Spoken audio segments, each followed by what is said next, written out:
Magandang umaga, magandang hapon po, magandang tanghali.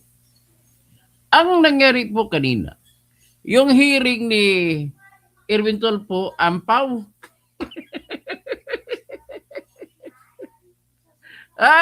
Ampaw. Ampaw. Ang nangyari, ampaw. Tinawag ni Kiko Pangilinan na kanyang kakampi ang hearing na consultative meeting lang. Ampaw. Tapos, nung dumating ang 18 Marines, bali 17 lang dumating kasi yung isa, binuburol pang kapatid na namatay sa tumor, ay tinigil kagad ang hearing. Magsampa daw ng kasong libel laban sa mga Marines. Anak ng... Tingnan nyo nga, paano uunlad ang bayan natin ng ganito? May tapang-tapangan ng isang araw, tapang-tapangan ka na bibit-biting, kikwilyuhan mo sila. O ngayon, nang dumating yung mga Marines, nasan ka? Nasan ka, Erwin Tulfo? O yan. Hindi natin alam kung bakit nagagano na. Ay, puro pasikat. O, patutukan muna natin ang kantang Habang bago ako magpatuloy, papakanta muna ako ng kanta ni Sarah. Si Sarah po ay pumasok sa mga bahay-bahay sa Pandacan, Manila. Kahit hindi siya imbitado, pumasok si Sarah at saka dinubog ng tao. Habang papalapit ng impeachment niya, dinubog siya ng tao. Oh. Nahiyak ba kayo? Sara, Sara, wala nang iba. Sara, Sara lang pag-asa. Sara, Sara, siya lang makapakulong. Mga kontraktor ubusin niya. Si BBM Sandro ikulong niya. Si Tamba Zaldi ikulong niya. Tapang at malasakit ibalik para bayan ay manahimik. Durugin ang sindikato sa korte, sa DPUA, sa DS Void, sa PhilHealth. Yan! Ipalitan natin ang music ba? Yung reggae natin, reggae. Na binuo ni Alfredo Hicali.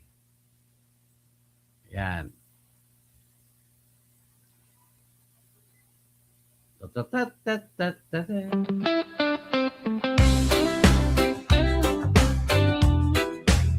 Alfredo Hicali, what you can see sa gulo ng araw, ikaw ang matibay. Tahimik lang pero laging may saysay. Hindi ka nagyayabang pero alam ng lahat. Kapag ikaw ang nariyan, ligtas ang lakad. Sa bawat usapan may bigat ang dala. Okay guys. Sa bawat pasya mo may tapang at awa. Kaya kapag napapagod, ikaw ang takbuhan. Kahit maikli ang biro, may laman ang dahilan. Toto Tirador, taong masaligan. Toto Tirador, may prinsipyo ka pa. Ikaw ang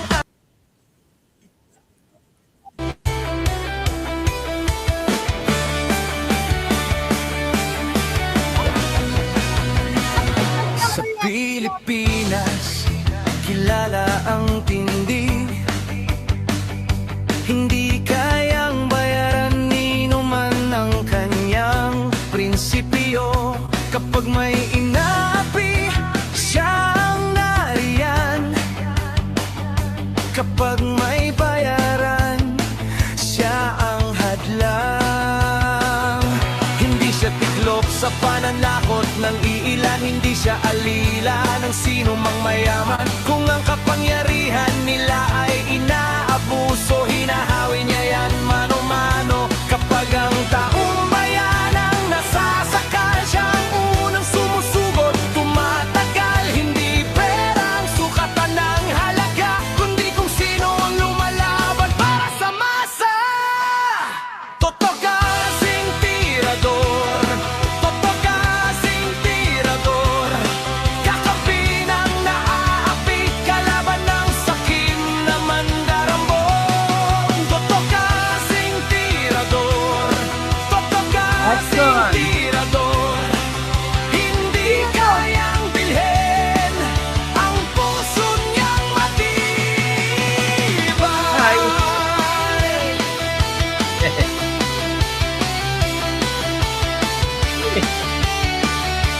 Bye! Mga magnanakaw sa pondo ng bayan, nanginginig kapag siya ang nandyan. Bawat piso, bawat sentimo, kailangang sagutin sa mata ng tao. Walang ngiti para sa mandarambong walang pwesto, para sa sumisimsim kapag ang hustisya ang pinag-uusapan. Siya ang bantay sa gitna ng laban. Kung may nilulunod ang kasinungalingan, siya ang boses na hindi tatahimik. Sa bawat galaw ng mapagsamantala may salubong na paninindigan niya. Kasing tirador, totoo kasing tirador, kakampi ng naaapi, kalaban ng sakit na buwaya. Totoo kasing tirador, totoo kasing tirador, hindi kayang bilhin ang puso niyang matibay. Hindi lahat ng malakas ay tama, hindi lahat ng tahimik ay duwag. Kapag ang bayan ang pinagkakaitan, siya ang unang humaharap. Totoo kasing tirador, totoo kasing tirador, kakampi ng naaapi, kalaban ng sakit na buwaya. Totoo kasing tirador, totoo kasing tirador, sa taong bayan nakatayo, hanggang dulo ang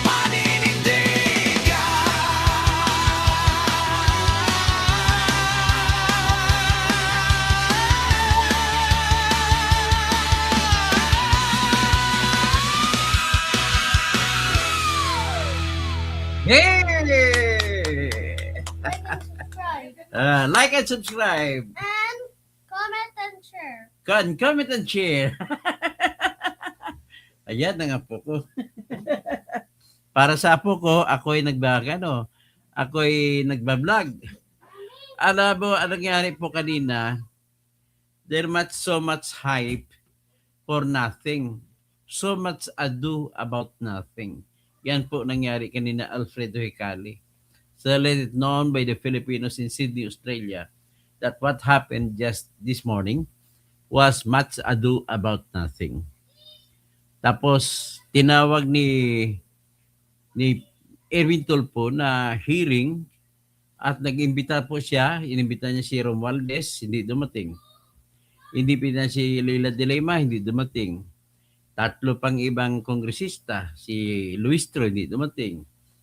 Si Rigon, hindi dumating. Lahat ng inimbita niya, hindi dumating. Ang dumating lamang yung gumagawa lamang ng kwentong opinion na si Matibag, pumunta rin doon. Siya lang ang yung iba ay taga-ombudsman na si Attorney Bato na nagpaliwanag kung ano na ang investigasyon ginagawa nila. Ninin Kausing, good morning. Pagkatapos, dumating din po si Attorney Richard Padulyon na Prosecutor General ng Department of Justice at sinabi niyang kung hanggang saan ang kanilang ginagawang investigasyon pero wala silang binigay na pangalan. Pagkatapos nun ay kwento-kwentuhan at tinigil na ni Erwin Tulfo yung hearing. Hindi man hearing, tawag ni Kiko Pangilinan dahil natakot sila. Natakot sila baka kasuhan sila ni Alan Peter Cayetano ng usurpation of authority na kaso. Kaya sinawag na lang nila consultative meeting. Nagkonsultahan na lang daw. Yun na nangyari. So pagtapos doon, papasok ng ang problema ng 18 Marines, bawas ang isa kasi ang isa naglamay pa sa kaniyang kapatid na namatay dahil sa kanser. Kaya sabi niya, kung may pera, kung totoo yung 5 milyon na ibibigay sa amin, dapat sana hindi mamamatay ang kapatid ko. pero namamatay ang kapatid ko nung araw ng hearing June 4. Kasi sa ospital nga, wala na siyang pampagamot, namatay ang kapatid niya. Noong kasagsagan ng hearing, namatay ang kapatid niya. Kung totoo yan ang hearing akusasyon ni Matibag na binigyan sila ng 5 milyon, di dapat sana hindi na namatay ang kapatid niya. Napaopera niya maaga pa. So, ang nangyari kanina, definitely, nagpapasok na, nung dumating ang mga Marines, na traffic pa sila sa kalsada. Nanggaling sila sa iba't ibang probinsya, sa Pampanga, sa Nueva Ecija, yung iba Ilocos pa nang galing. Ang iba sa Cordillera nang galing. Kasi gano'n mga Marine sila eh. Paikot-ikot sila. Tapos yung iba sa Visayas, sa Davao. Pero yung una-una, yung pumunta na sila maaga rito. Pero yung mga sa probinsya sa Luzon ay na-traffic pa sila. Pagdating nila sa Senate, imbes na papasok na sila, dadalo sila sa hearing, inano na naman sila. Pinadaan na naman sa QR code. So natagalan naman. Mahigit halos 1 oras yung QR code nila. So pagkatapos doon, napapasok na yung mga Marines, siyempre nag-aantay yung mga Marines, nag-press con konti sila. Kasi naghihintay sila na ipatawag na sila papasok sa plenaryo. Nung papasok na sila, wala na. Tinigil na ni Erwin Tulfo ang hearing. At pupunta pa daw siya ng Pasay at magsasampa ng kaso. So ang tawag dyan, tama ka, Liamak, duwag. Si Mr. Brave Man, naduwag sa mga 18 brave men. Siya, nangako pa siya na mangbibit-bit pa, mangingwilyo pa. Nandun si Robin Padilla, hindi niya kaya. Maaga pa si Robin Padilla, siya nag-assisti sa mga Marines. At para bahala ang mga Marines, malaya sila pupunta sa hearing kung gusto nila. Pero naduwag si Erwin Tulfo. Biro mo, pinagastos mo ang mga Marines galing sa mga probinsya. Galing Quezon, galing Batangas, galing Pampanga, Tarlac, galing Cordillera. Yung namatayan, yung taga Nueva Ecija. So, yan ang problema natin sa ating bayan. Maraming mga mayabang. Kwento mayabang. Yung pala saksakan ng duwag din. Yan, Erwin Tulfo, kanina madaling araw, binlag ko siya. Meron pala sila ng kanyang kapatid na si Rafi Tulfo na private aeroplano, hindi chopper, private plane. Ang kay Ben Dalo, kay Tulfo, kay Kat the Process, ay ginamit ni Rap Wendell Tulfo na masyal sa nagbaki sa Boracay. Ginamit nila yung private plane. At ang private plane na yon po ay hindi tinago, kundi inutusan ng kaap na huwag ilabas ang pangalan, pero nabisto sa kanila. Ang isa nun kay Erwin Tulfo, ang isa kay Rafi Tulfo. At saka puno sila ng mga babae. Grabe yung si Erwin Tulfo, 16 anyos na Bicolana, Evelyn. Pangalan kilala mo, Vanessa Era, Bicolana. 16 anyos pa lang, kinantot na niya. Nakilala na daw sa classmate. Sabi ni Iloy Bugris. Sabi ni Iloy Bugris, pala ito. I-clip ko nga yung kayo ni Bugris. Yan po ang nangyari kanina. So ngayon, pakinggan natin yung pasakalye. Grabe. Mga pasakalye nila doon kung anong nangyari. Tapos siguro, kasi ipakita ko rin sa inyo yung hindi ko alam kung natakot si Tulfo sa sa Lindol. 7.8 magnitude sa Mindanao. Sa Southern Mindanao, doon sa may Sarangani. Doon ang sentro ng Lindol. Ay, tingnan natin sandali itong yung inumpisa ng ano meeting ng mga opinion na nila Mga opinion nila na guilty si ganito, na hindi totoo yung mga marisa sa kwento. Yan po nangyari sa kanilang hearing na kung tawagin ni Kiko, takot sila, tawagin ng hearing, tinawag nila ng consultative. Tinawag na consultative hearing. Consultative meeting, hindi hearing. Okay.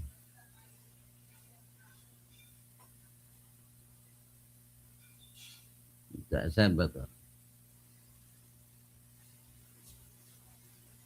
Pakinggan natin yung mga actors. I'm an actor, I am not a star. Okay, i-play natin ang nangyaring hearing. Maigsi lang. Super igsi.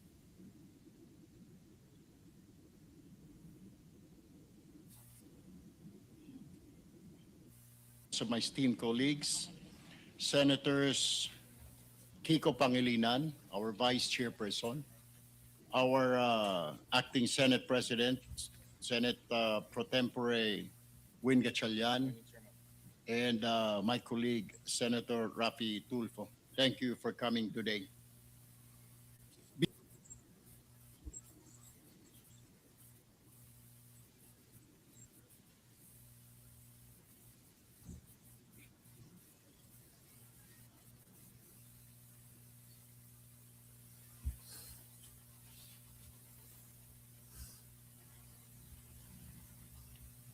A minute of silence. Nalindol sa aming lugar sa Mindanao. 7.8 na ano po na on the Richter scale ang mga maraming building doon nawasak. Tumbay, isang building doon na tumbay, yung Jollibee na building. Nais ko rin pong gamitin po ang pagkakataon na ito, pangbatiin po ang isa nating kababayan, si Alex Ayala, for winning the Birmingham Tennis Championship sa United Kingdom. Congratulations po. At this juncture, please allow me to acknowledge the press. May I now request the Blue Ribbon Committee Secretary to acknowledge our resource persons for today. Committee Secretary. The following resource persons are present. From the Department of Public Works and Highways, Undersecretary Ricardo Bernabe III, Undersecretary Arthur Bisnar. From the Department of Justice, Prosecutor General Richard Anthony Fadulion, Undersecretary Nicholas T., Assistant Secretary Joey Bernardes. From the Department of Budget and Management, Assistant Secretary Andrea Celine Magpalas. From the Office of the Ombudsman, Attorney Karen Batu, Attorney Jeffrey Ravello. From the National Bureau of Investigation, Director Melvin Matibag. That's all, Your Honor. Comsec, may we know did we invite other guests? Can you mention those who did not show up today, despite the fact that we sent notices to them last Wednesday afternoon?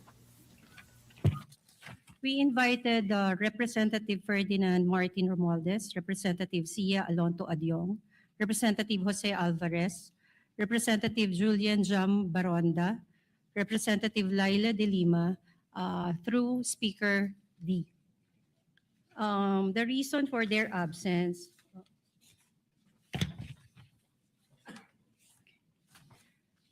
Attorney Cheloy Velicaria Garafil said that the House of They sent a letter respectfully declining the invitation on the grounds of parliamentary courtesy. Okay, what about the 18 bodyguards, Comsec? We Did have we not invite them? We have not yes, we invited them, but we have not received any reply. What about Attorney Baligot? Did we invite them? Did we Yes, invite Your him? Honor, we invited, but we have not received any reply. What well. about former Congressman Mike Defensor? Did we invite him? We did not invite former Congressman Mike Defensor. Okay, Comsec. So with that, We now allow our fellow senators to deliver their opening statements, if they have any. But go ahead. Thank you, Chairperson Senator Erwin. Magandang umaga sa ating lahat. As earlier noted, for the record, today's proceedings are being conducted as a consultation and organizational meeting rather than a hearing of the committee. The purpose is to facilitate the orderly transition and continuity of the committee's work pending the completion of its reorganization and membership and formal constitution of the committee.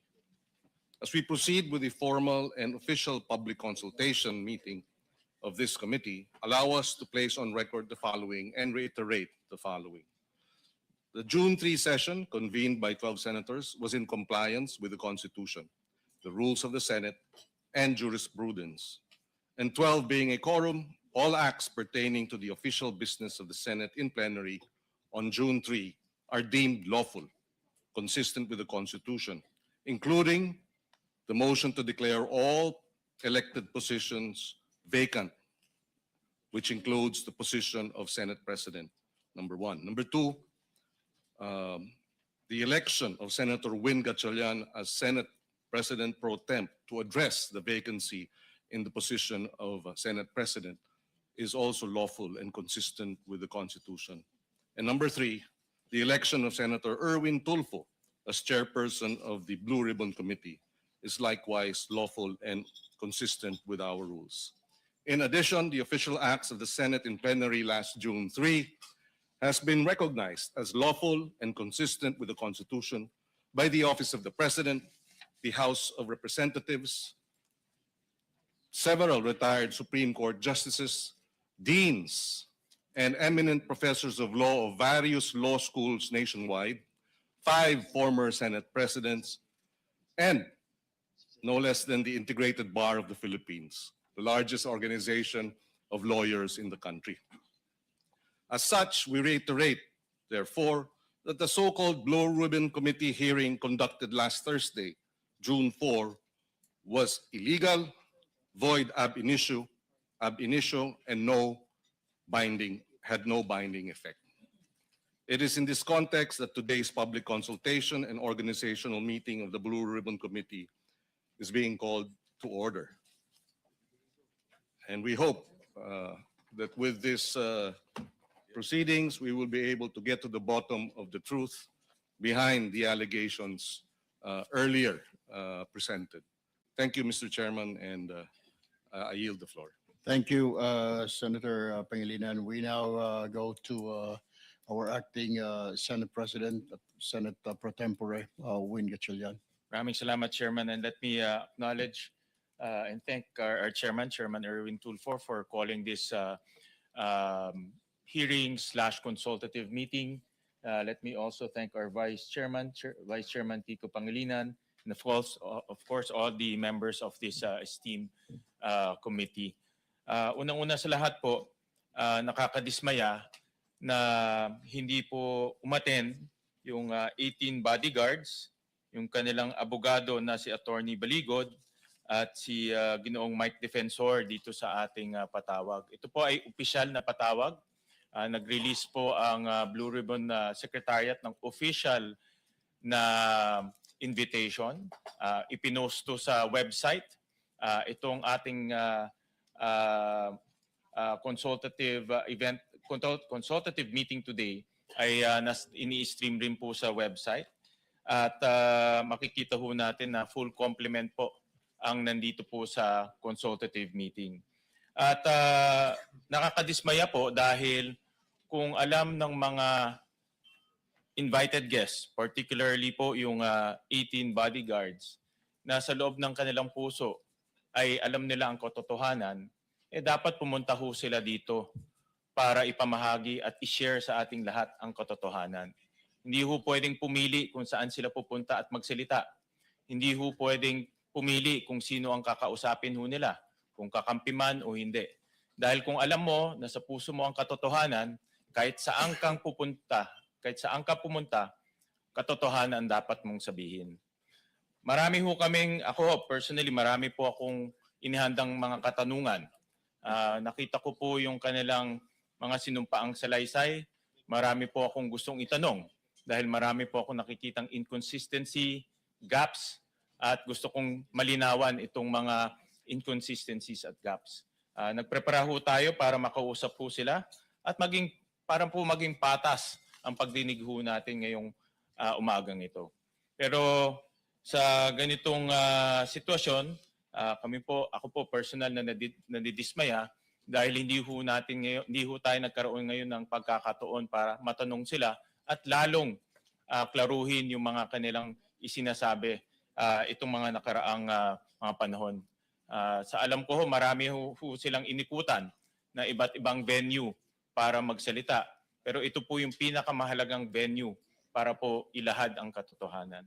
So sa ganitong punto, ako po ay nagpapasalamat po sa ating chairman sa kanyang paghahanda dito sa ating aktibidad ngayong araw na ito. At nagpapasalamat po ako sa lahat ng ating mga kasamahan dahil nagbigay ho sila ng oras at naghanda sila, no, para harapin po itong mga 18 bodyguards na marami pong sinasabi tungkol po sa iba't iba pong mga personalidad. Maraming salamat po. Maraming salamat po, Senator Tempore, Acting Senate President. Ay, Willie Trillian. acting president. We'd also like to acknowledge the presence of our colleague, Senator JV, Senator Bamakino, Senator Tito Soto, and Senator Risa Antiveros. Salamat, Chair. Nakari sila, nagkwentuhan lang, nagbigayan ng opinion. Hindi na tuloy ang hearing. Thank you, Mr. Chair. Mr. Chair, it took all my energy to not to gate crush the live selling that happened here last June 4th. The way it happened, Ang yabang, no, tinawag ni Tolpo na live selling ang hearing ni Juan Marcoleta.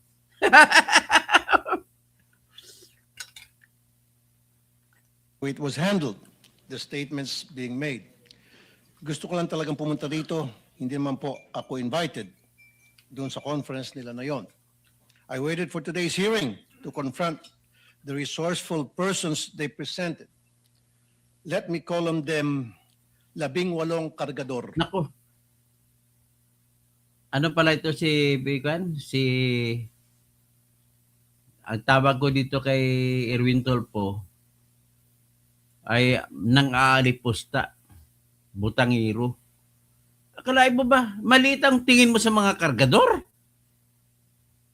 Bakit ganun tawagin mo kargador? Ang liit ang tingin mo sa kargador. Kung tatay ko naging kargador, tatay ko naging security guard, kapatid ko nagiging tricycle driver. Manong ganun pala kaliit ang panahon. Kayo mga kargador, wag na kayo bumunto kay Rapi Tolpo. Kayo mga tricycle driver, wag na kayo bumunto kay Rapi Tolpo. Ang liit ng tingin sa inyo. Grabe. Pwede naman tawagin niya former soldiers. Ganun na kasimple. I-acknowledge mo naman ang buhay nila na sinugal nila nung sila ay nasasundalo pa. At hindi mo man lang kinikilala yung taga Nueva Ecija na namatayan ng kapatid. Inaakusahan pa ninyo na nagbigyan ng 5 milyon na kung may milyon lamang binigay ay buhay sana ang kapatid niya ngayon. Tartado ka, Rapi Tolpo. Butangiro ko talaga, dangali pusta. Kasi nga po, nagkakarga sila ng mga mali-maletang pera, sabi nga nila. Yung po talagang trabaho nila, taga-bitbit, taga-karga ng maleta.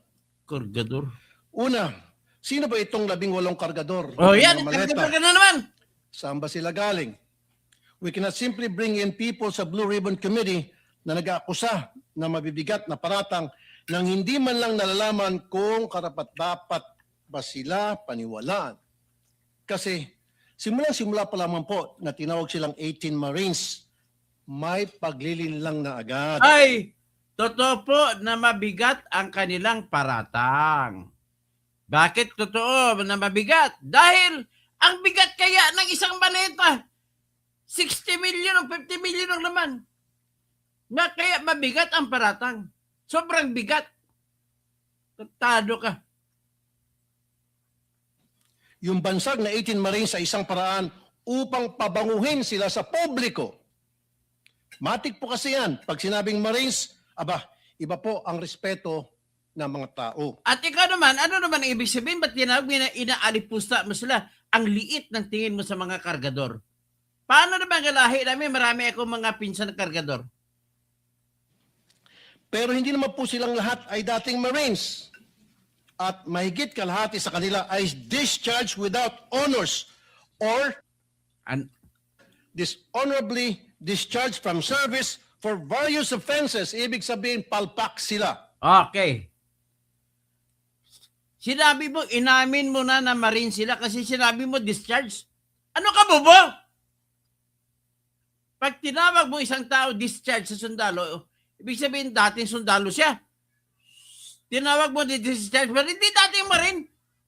Kabubo ka talaga, ng alipusta ka talaga. Ang liit ng tingin mo sa mga tao.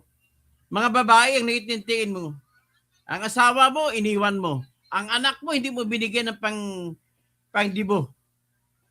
Ganong klase. Tapos, ang anak mo kay Jocelyn, ang anak mo kay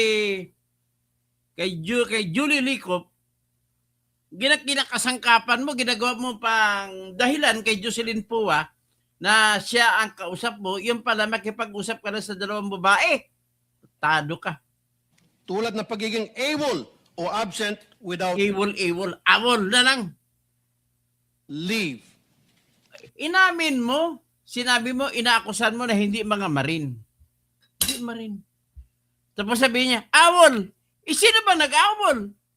Bakit mo tinatawag na awol? Hindi ibig sabihin, inaamin mo na mga Marine sila. Gago ka. Gago. Why is this information very important? Because for people to believe their allegations, it must come from a credible and reliable source. Minto And ko naman. so, the people using them portray them as heroes. God damn. God damn. Sabi nga ng isa sa mga senador na Ang dumalunok, hindi mo kinikilala, yung nagsilbi sila sa bayan, ang buhay nila ay sinugal nila. Kung mamamatay sila, baliwala lang.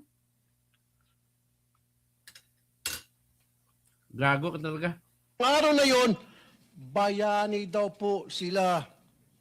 Talagang Pero bayani kaya naman. Tinuturo, pati si Erwin Tolpo na tumanggap. Bayani namin. naman po sila sa iba nating mga bayani na itong 18 kargador O, kargador, na ilang ano taon naman nagkaba- kargador? Ang liit ng mga kargador! Huwag kayong bumoto dito kay Rapi Tolpo. Inaalipusta kayo, mga kargador! Ang liit ng tingin sa inyo. kay Saldico, may 7 years at 9 years at nagbitbit daw, sabi nila, ng sangkatutak ng maleta ng pera. At bigla na lang tinubuan ng konsensya at ngayon ay naninira ng buhay ng mga inosenteng tao, ay tatawagin nating bayani. Pasensya na. Hindi ako papayag na matabi ang mga sinungaling nito kila Jose Rizal, Andres Bonifacio, at mga Sabi ni dakila nating OFW. Ni Dimitrio Bukaw, di ba At dito mga, papasok ang pangulo kong punto. di ba mga bodyguards mo, mga Marines din? Inisulto mo mga Marines eh.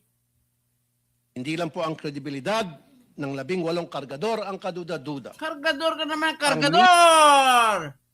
O, inalipusta ang mga lahi ng kargador. Huwag nyo na iboto ito. Ang gagok ito. Mismong testimonya nila ay nakakapagtaka. Lumabas na po ang ilan sa mga ito sa balita, pero pasadaan lang po natin. Let me show some video clips of the hearing. Video 1. Si Father Flavi ay hinatiran ko ng pera doon sa Mindanao Ab. Isang sobre yun, sir. Anong lugar po yun? Mindanao Ab. Sinabi. Iyan ang titirahin ni Erwin Tolpo. Mindanao Ab, sa mismong simbahan niya, sir. Sa may gilid ng kalsada. Bakit po kayo nagdala ng pera doon sa pare? Kasi, sir, hindi ko ano, sir, kung paano nila yun, sir, eh. Basta nagdala lang ako ng pera, sir. Tapos doon sa 33... Maleta din ba dinala mo? Isang sobre, sir. Tapos doon, sir, sa 33 Clemente. Baka naman sulat lang pinadala Hindi, sa sir. sobre. Pera, sir. Kita ko mismo, sir. Tapos sa 33 Clemente, sir, isang maleta. Kanino? Kay Father Flavi, binuhat ko papunta sa sasakyan niya. Tapos Ah. yung suot niya, sir, itim na pangpare. Sagot naman ni Diocese of Cubao Bishop Elias Ayan ha, ang pagtatanggi na lang ito. Ididiin ngayon ni Rapitol po na iyan na totoo at nagsisinungaling yung Marin. Ayuban Jr., there is no church entrusted to the Society of the Divine Word on Mindanao Avenue or anywhere in its vicinity. Pangalawa, iPhone time travel. 2024 pa lang, wala pang iPhone 16e noong 2024. Mutok yung flood control po 2024. Nakapagsalita na po dito si Master Sergeant Orly Gutisa. Ngayon, maraming nagliligaw sa amin. Ano po? Nililigawan po kami na hindi na po kami magsalita. Yung lahat ng cellphone po namin, ibibigay po sa kanila. Sa anong dahilan? Papalitan po ng mga bago po, iPhone po. Ano bang klase yung mga cellphone nyo? Nokia? iPhone 16. So papalitan nila ng mas maganda. Yes, Your Honor. Alam ninyo yung dahilan kung ba't nila gagawin yon? Kasi nandun yung mga picture namin yun. Anong klase ng cellphone para ma-record? iPhone 16e, 128 GB. Nang i-check ng News 5 sa mismong website ng Apple, lumalabas na February 21, 2025 ang pre-order na naturang model na sinasabi ng Bagman sa hearing. So ano ngayon ang puntos mo? Palabasin mo na hindi totoo dahil wala pang iPhone 16e. Hindi mo ba naintindihan ang konteksto ng istorya? Nakatapos na sila, tapos na si Gutesa mag-interview kay Gutesa, tapos nililigawan sila na huwag lumabas. At pinalitan ang kanilang mga cellphone kasi ang alam nila, andun sa cellphone nila na mga mamurahin ang mga video na nakuha. Alamin natin kailan ba lumabas ito, Alamin ko, when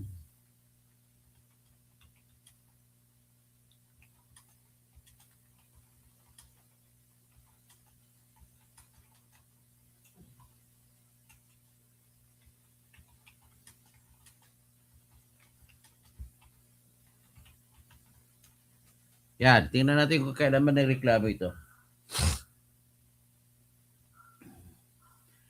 So, unang nag-press con, balikan natin, unang nag-press con ang mga Marines February 26, 2026. Ano? February 23. Ulitin natin. Saan ba yun?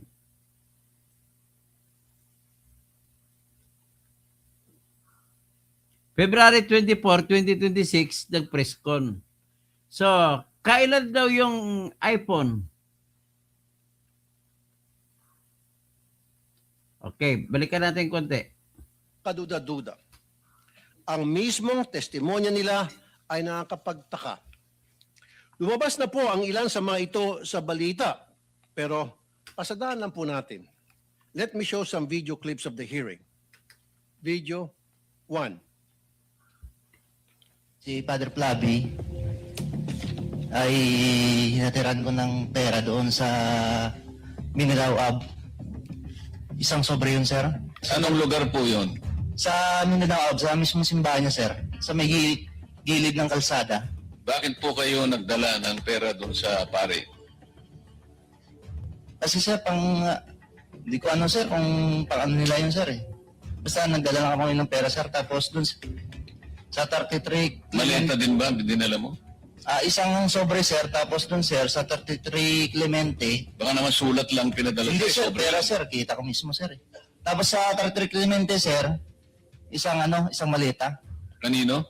Kay Father Flavi, binuhat ko papunta sa sasakyan niya. Tapos yung suot niya, sir, itim na pangpare. Sagot naman ni Diocese of Cubao Bishop Elias Ayuban Jr., there is no church entrusted to the Society of the Divine Word on Mindanao Avenue or anywhere in its vicinity. Pangalawa, iPhone time travel. Yung sa simbahan, siyempre, hindi naman expert ang tao sa mga churches. Kahit ako, hindi ko alam kung ano mga sekta, yung mga simbahan, pinupuntahan, Katoliko ako. So, pwede ko sabihin kung ano, Sacred Heart of Mary pala yan. Mali. Lagi, ang mga ordinaryong tao po, kahit Katoliko, ay hindi kabisado kung ano mga eksaktong pangalan ng simbahan. Hanggang ngayon, hindi ko nga alam kung anong simbahan sa Antipolo na lagi ko sisimba dyan. Ganon po yun. Hindi na pwede ba isabihin, hindi naman expert may sa simbahan. Tingnan natin ngayon itong iPhone na sinasabi. Ang punto ni Rapi Tulfo dito, noong panahon na nagkiklaim na binigyan sila ng iPhone 16e ay wala pa raw na release na iPhone 16e. Tingnan natin. 2024 pa lang, wala pang iPhone 16e noong 2024. Okay, kailan? Kailan nagkaroon ng iPhone 16e? Flood control po, 2024. Nakapagsalita na po dito si Master Sergeant Orly Gutisa. Ngayon, maraming nagliligaw sa amin. Ano po? Nililigawan po kami na hindi na po kami magsalita. Yung lahat ng cellphone po namin, ibibigay po sa kanila. Sa anong dahilan? Papalitan po ng mga bago po, iPhone po. Ano bang klase yung mga cellphone nyo? Nokia? iPhone 16. So papalitan nila ng mas maganda. Yes, Your Honor. Alam ninyo yung dahilan kung ba't nila gagawin yon? Kasi nandun yung mga picture namin, Your Anong klase ng cellphone para ma-record?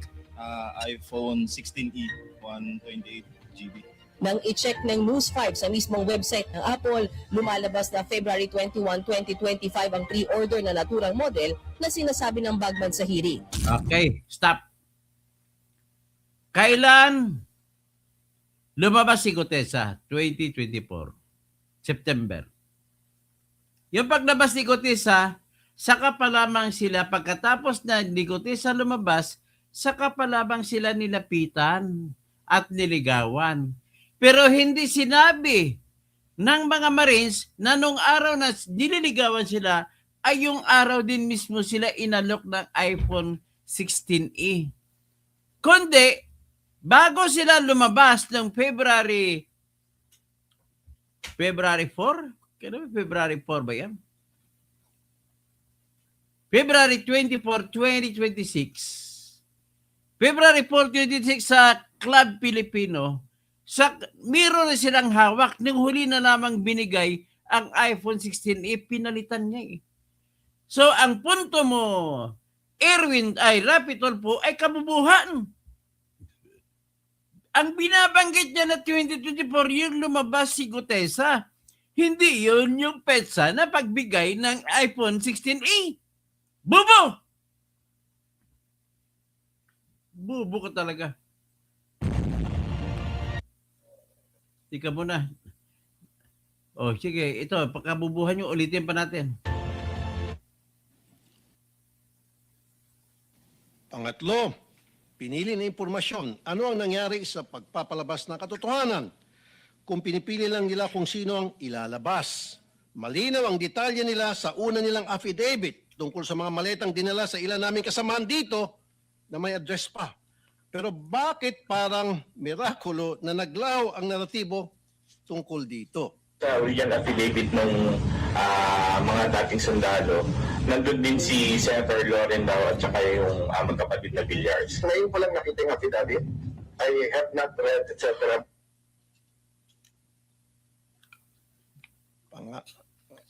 Pangapat. Balik ka dyan. Ang sinasabi ni Alan, bago pa lang niya nabasa ang affidavit. Ang affidavit na sinumite nila, nandun ang pangalan ni Loren at saka ni Mark Villar. Kabubo. Yung pinasili pang lugar na yon sa Makati. Video 4. Money changing. Nag-advise po si boss, magpapalit kami ng piso to dollar na 2 maleta doon sa Makati po. Sa, Bibili kayo ng US dollar. Yes, Your Honor. Dinala po namin ito sa Perbank Makati, Salcedo Village po. Dalawang maleta worth of 50 to 60 M po ang laman.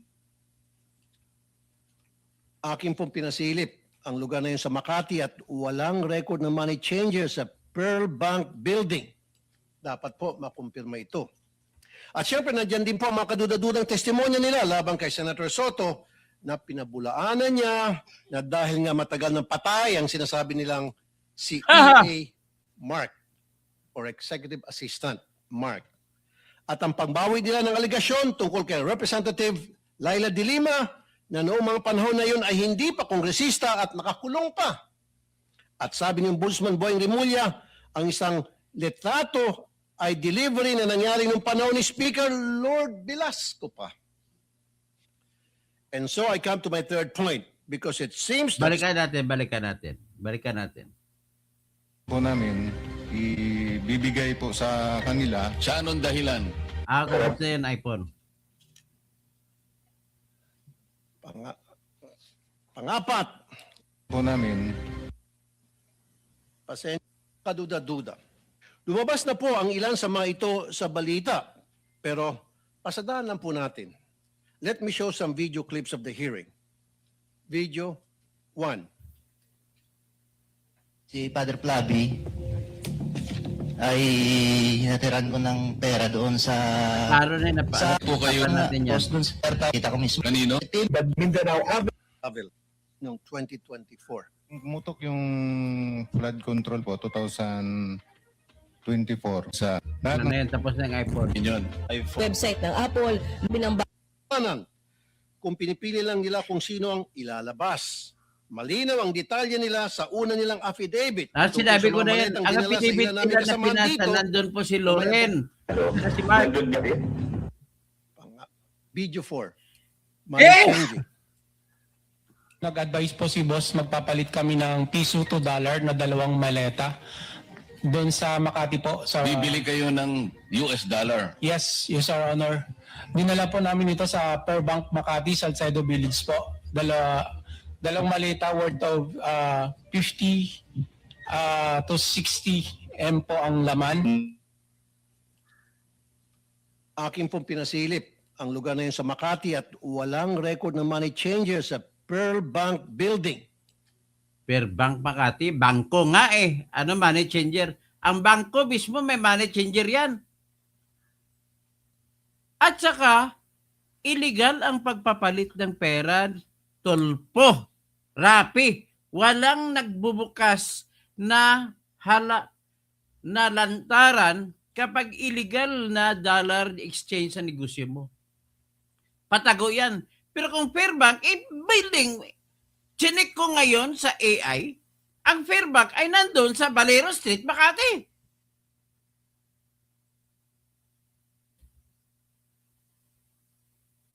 Inside the building. Kalukuhan talaga itong, dabi mong pagkatapos, ang kasunod, ang kay Soto, na binabanggit na matagal na daw patay ang tao niya na si Mark, 2015 pa. Pero ang mali sa'yo, Rapitol po, hindi mo hindi mo binabasa o pinapakinggan ang hearing, ang sinasabi ng mga Marines, ang si Mark na kasama na umakyat sa building ni Tulpo, ni Soto, ay si Mark Teksay na tao ni kasama ni Saldico nang umakyat. Kabubuhan ka talaga.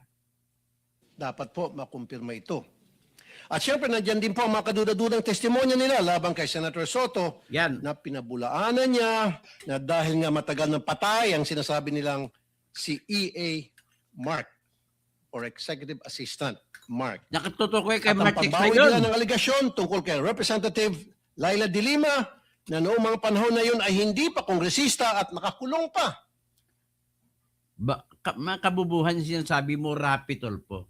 Sa ngayon, na ginawa nilang affidavit noong February 2026, tinukoy na nila na congresswoman si Leila dahil congresswoman na siya. Pero ng meeting na yun, hindi pa siya congresswoman. Yan ang ibig sabihin nila. Kabubo ko talaga. At sabi ng Ombudsman Boying Rimulya, ang isang litrato ay delivery na nangyari nung panahon ni Speaker Lord Velasco. Nagsinungaling si Deacon dyan. Nagsisinungaling si Rimulya dyan kasi konfirmado bahay ni Stella Estrada, Stella Kimbo yun. Bubo ka talaga. Lahat ng depensa mo, palpak. And so I come to my third point because it seems that some of the information from these 18 porters or cargador are fed. They have a hard time telling their story on their own. Kung papanoorin mo ang live selling nila noong Huwebes, hirap silang ikwento ang kanilang naratibo. Kwento mo lang The yan. presiding officers of that conference were Opinion mo yan. coaching and leading the resourceful persons. Pag medyo nagkakamali, siyempre, inaayos ng mga presiding officers ang testimonya. Minsan si Attorney Tinawag mo presiding officer si Barcoleta? Hindi inaamin mo na si Barcoleta ang genuine, hindi yung kapatid mo na siya magnanakaw tsaka mambabae tsaka pedophilia. Maligod na, hindi naman involved sa pagbitbit ng maleta, ay siyang tumitistigo tungkol sa nangyari. Ha? Eh wala Depinsan mo kapatid mo doon sa bugaw-bugaw. Si Baligod nga, ang una nagkwento, pero tinanong ni Barcoleta ang mismo yung mga marino na nakakita na naghatid ng babae kay Erwin Tulfo. naman siyang personal knowledge. Ika-4 na punto, nais ko pong humingi ng dispensa sa ating mga Senate media. Bilang broadcaster at kasapi ng media, Ikaw numero 1 na media na kumukuha ng pera. masakit po tuwing nababansagan ng ilan sa atin Ikaw, paano kayo maman? Sige nga, ipaliwanag mo sa akin. Hindi ka pa politiko noon, yumaman ka na, mayaman ka na. Wala pang YouTube yun, mayaman ka na. Mayaman na kayo, magkakapatid. Wala pang YouTube yun. So, ibig sabihin, totoo, yung sinasabi na akusasyon laban sa inyo, ni Ning Santos, na kumukubra kayo ng 600,000 kada buwan sa Bureau of Customs. Kaya nga, kinakasuhan kayo ni Attorney Carlos Su na taga Pangasinan na abogado. Kasi tinuturo nyo, kinukutungan nyo si Attorney Su na kung hindi magbibigay ng pera, ay sabay-sabay ninyong tatlong magkakapatid na kinikwento, binibira. Kaya nga, ang reklamo ng mga tao doon na tinitira, pagkatapos mo ayusin si Rapi Tulfo, ang detalye ipasa kay Erwin Tulfo. Si Erwin Tulfo naman nagtitira sa iyo. Tapos ni Erwin Tulfo, si Ramon Tulfo na naman. Tapos si Ramon Tulfo, si Ben Tulfo na naman. Ganon style nyo ng mga Tulfo. na bayaran kasi nasisira po ang propesyon natin. Pero itong pagsisigawan na bayaran ng karamihan sa atin, dito sa lugar na tinawag nyo ng tahanan at buong puso nyong pinoprotektahan sa pamamagitan ng makatotohanan Totoo naman pagpapayag, yan eh. ay tatawagin kayong bayaran. Totoo naman yan. Kasi taga-media ako Hindi dati. po tama yun. This institution, time and time again, owes you its dignity because you keep the senators on their toes and Totoo make yan. sure we stay true to the Filipino people. Taga-media ako dati. Alam ko yan. Kay Senator Cayetano, huwag po tayo masyadong demanding. Ano po? Ito magreklamo na wala ka sa front page. Limited pong front page space ng mga dyaryo. Kaya pili lang po talaga ang nalalagay dyan. Pero hindi ibig sabihin hindi na sila patas. Dahil kung titingnan mo naman online, all this news Huwag ka na magkwento, Erwin Tulfo. Taga-media ako. Alam ko na ang laro sa loob. outlets reported his statement.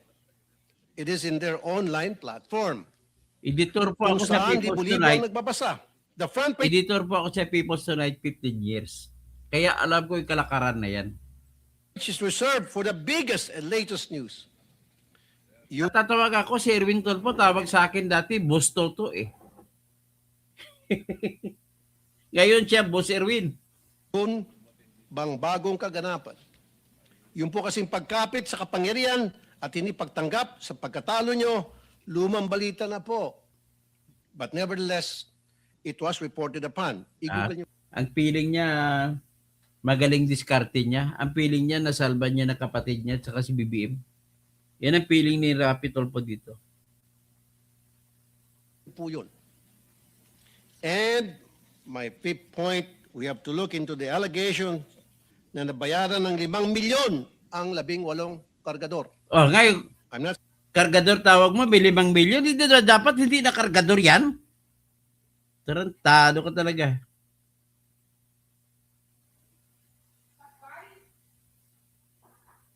Saying it's true. Iharap po ng NBI itong witness nila na nagsabi noon. Pero ang masasabi ko lang, ginamit lang kayo ng mga malalaking tao para sa mga personal nilang interest sa politika. Kulang yung 5 million. Kunwari, inanalayan nila kayo. Pero pagharapin nyo na itong sangkatutak na kaso na isasampa sa inyo, nitong mga siniraan ninyo, tingnan nyo, unti-unti kayong iwan yan. Unti-unti Ngayon pa lang, narinig ko na sila na nagugas kamay sa mga paratang nyo. Nagkwento-kwento pa na Dumidistansya sila sa Rapi inyo Tulfo. dahan-dahan. Kaya sa ating mga kababayan, mag-ingat po tayo sa paniwalaan or papaniwalaan. Remember, the devil can cite the scripture for his purpose. No more, no less. When Jesus went into the wilderness to pray, the devil tried to tempt him 3 times. But Kung ikaw, devil, so katapusan As na he ni was Tulfo yan. failing to tempt Jesus, and as he was getting desperate, what did the devil do? He quoted the scriptures from the book of Psalms. Huwag po tayo magpapadala Meron palang demonyo marunong bumasa ng Biblia. Si Rapi Tulfo, demonyo marunong bumasa ng Biblia. sa mga mabubulaklak na mga pananalita dahil lang siya ay nagbabasa ng Biblia. Huwag po tayo basta maniniwala dahil binansagang bayani. Oy, ang Umalis PCSO, paano na? 18 na kargador.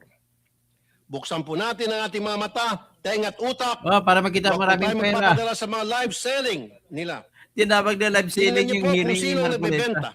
Kasi kung may history yan ng pagbubudol, Alam mo, nais ko lang isi-share sa inyo. Sa larangan po ng psychology, may vlogger na psychologist, iniugnay niyang larangan ng siyensya o agham ng psychology sa behavior ng tao na magnanakaw.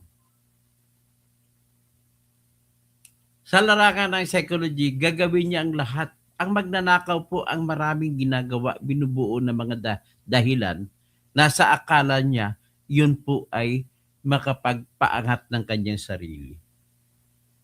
Pero sa larangan naman ng pagiging abogado, pagdiskubre sa pamamagitan ng cross-examination, kung ano ang mga testigo na nagsasabi ng totoo, yun po yung testigo na simple lang. Walang maraming kwento. Pag tanong mo, pag sumagot, pag ang sagot na hinahanap ko ay opo o hindi, sumasagot ka agad. Pero yung mga taong sumasagot na pag sagot ng oo, may paliwanag kagad, yan po nagsisinungaling. Alam po ba yun? Napansin mo ba yun, Sherlisa?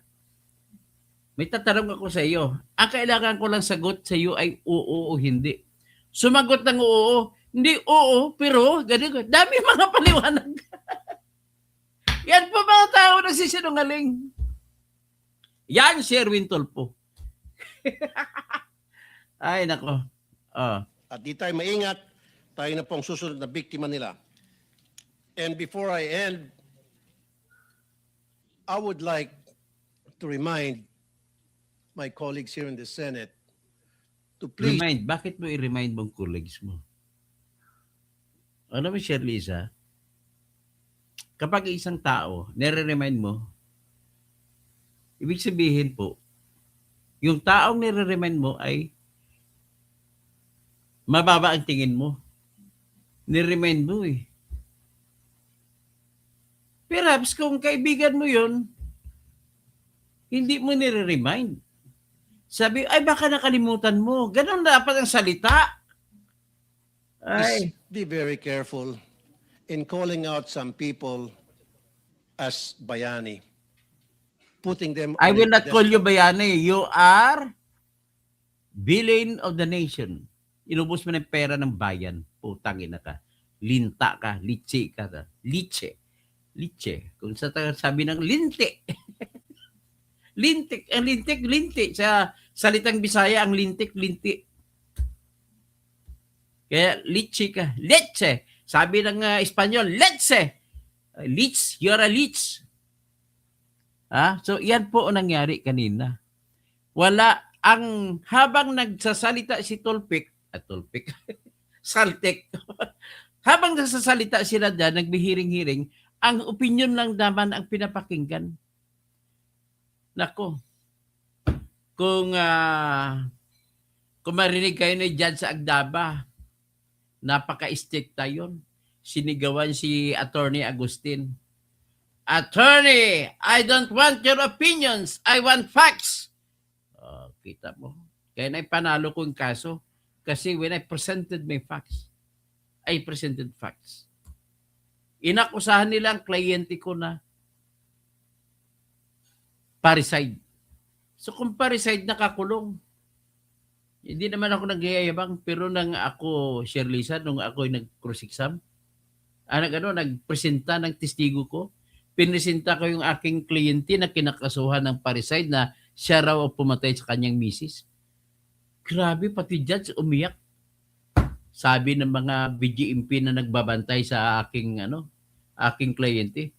Grabe, ang galing talaga ito kasi para kami nasa pelikula, kung manood kami ng hearing. Lahat sila umiyak. Ganon. Ayoko magsabi kung magaling ako, pero napaiyak kong judge sa kwento ng aking kliyente. Acquitted ang aking kliyente. Hindi dahil sa napaiyak ang judge, kundi dahil sa ebidensya na wala siyang kinalaman sa pagkamatay ng kanyang asawa.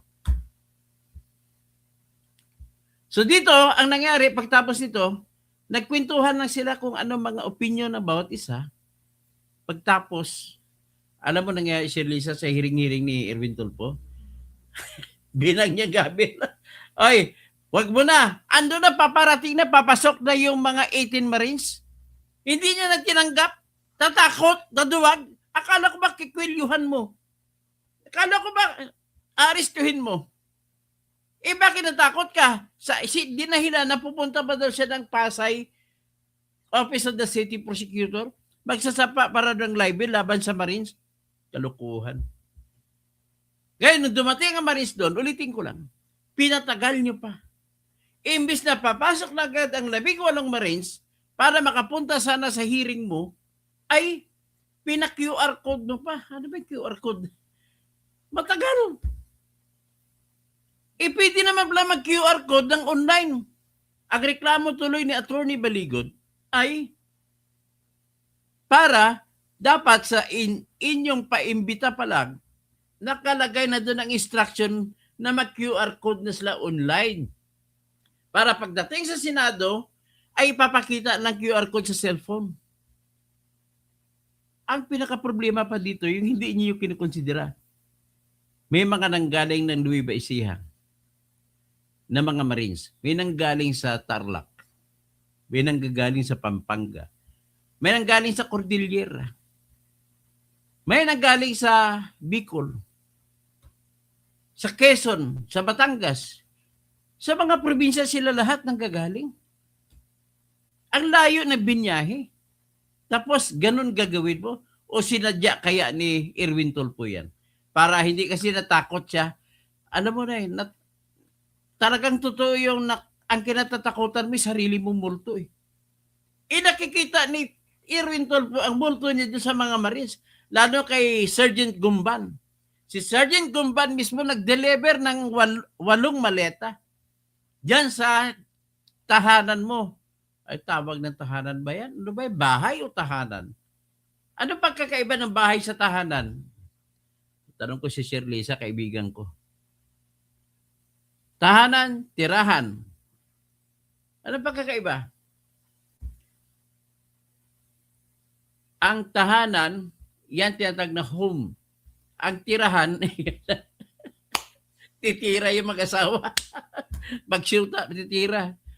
So, nakita ang tahanan niya at tirahan niya. Hindi ko tawagin tahanan kasi binili yan galing sa masama yung pera binili. Kaya tawag ko dyan, tirahan lang.